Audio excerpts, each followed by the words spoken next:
Although he receives many warnings about the potential dangers of getting involved in this deal, the counselor fails to heed them. Why? I know. Tell me about it. I was like sitting there, I was like, listen.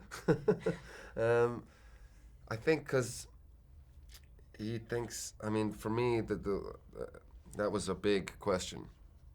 I was like, this guy can't be naive. He's a lawyer, that works on the Mexican border with America, so he must be alive to this world, especially he's a defense lawyer. He meets criminals all the time, he defends them, so I just put it down to arrogance.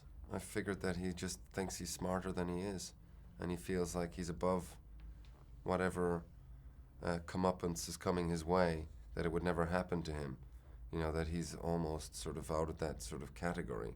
This only happens to people that are sort of drug dealers, but he's going to be clean. It's a simple money investment, and a huge reward at the end of it. I mean, it's in terms of business, we know that drugs is, there's a marketplace already there. The turnover is huge.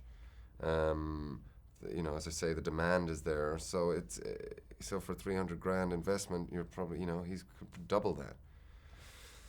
We know that the character Toby Kebbell plays lets us know that he's dabbled in dirty dealings before, so he's got away with it before. So yeah, it's what was the question? Hey, you answered it. You Okay, answered good. it. Cormac McCarthy describes the counselor as a classical figure in tragedy. How are his circumstances defined by tragedy? Well, I always thought a tragic hero was somebody that sacrifices themselves for the good of the rest of the people involved. I don't know. I did this in drama school, and I can't remember the exact definition now.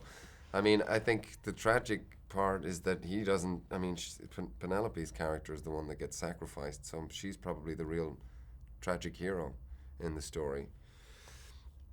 I think he has to live with it. He has to live with his actions, and there's consequences to his actions, and I think that's what Cormac McCarthy does so well, that each action has a consequence, and once those actions are put in motion, it's kind of like a domino effect. You can't stop it.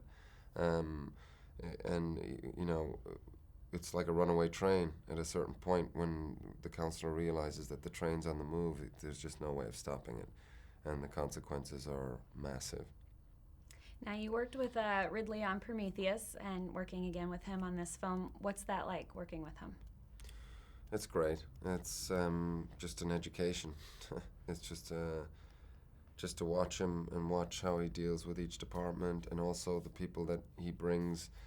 The people that come and work on a Ridley Scott film are the best at what they do, from the lighting team to like the sparks to the wardrobe to makeup, the sound.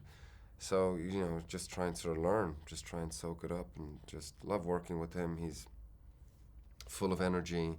He's a great leader. He's inspiring. He's fun.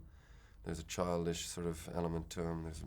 There's mischief in the man, and I just think he's great, and there's no bullshit. He's straight down the line. He's great. Perfect. Thank you so much. Thank you. It was nice to Cheers. meet you. Or Lovely see you to meet again. you. Yeah.